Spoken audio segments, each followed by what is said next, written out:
Hi, it's Alaska Granny. Power outages can happen when we least expect them. They can come any time of the year. They can come from overloaded power in the summertime, tornadoes, hurricanes, and in the wintertime, winter storms. All kinds of things can cause power outages, even automobile accidents that run into the power pole. We never know for sure when our power will go off or how long it'll be off, and we'll get our power put back on. So the best thing to do is be prepared. We all know we need to stockpile things like food and water, but here are a few other items you might have forgotten or overlooked that you may want as part of your lights out power outage emergency preparation kit. Make sure you keep your car full of gas. The reason why is then you have emergency transportation. You also have the ability then to charge up your electronics, your phones, through the USB ports. You also have a place to go. You can turn the car on and get it heated up, and then you can have some heat for yourself and your family. Make sure you never turn your car on in a closed garage because you have a risk of carbon monoxide poisoning. So if you are using your car as a heat source and you turn it on, make sure that it's fully out of doors and ventilated so that you're all safe. Keep your propane tank full. Your barbecue is the easiest way to do a little emergency outdoor cooking.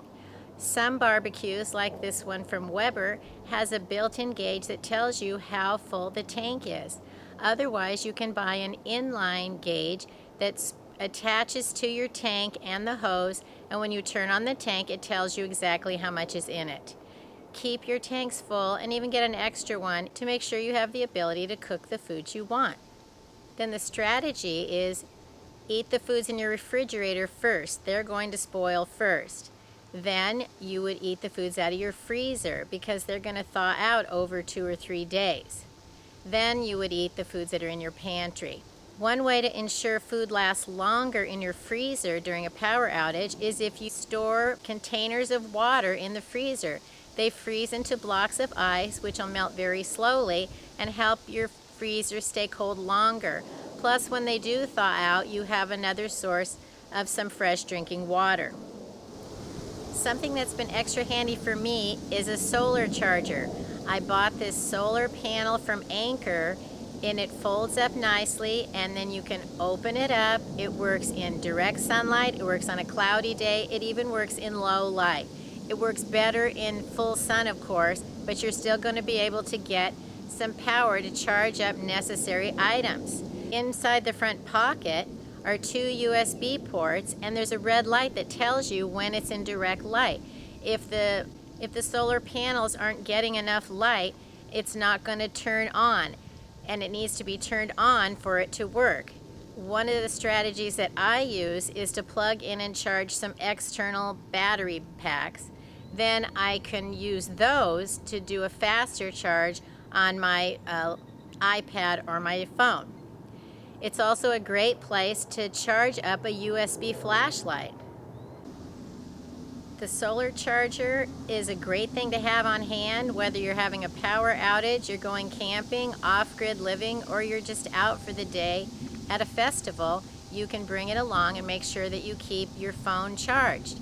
Another most important vital item to make sure that you have is a portable toilet. If the power goes out, sometimes the water stops running because there aren't any pumps to pump the water. So then if there's no water, there's no flushing. And not being able to flush the toilet can really be a health hazard in any kind of a situation.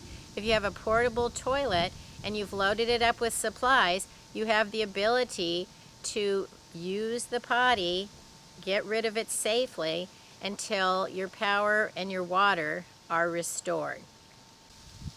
If there's any other items that you think of that would be great additions to a power outage or a lights off kit, leave a comment below so that we can all help learn from each other. Learn more at alaskagranny.com. Please subscribe to the Alaska Granny channel.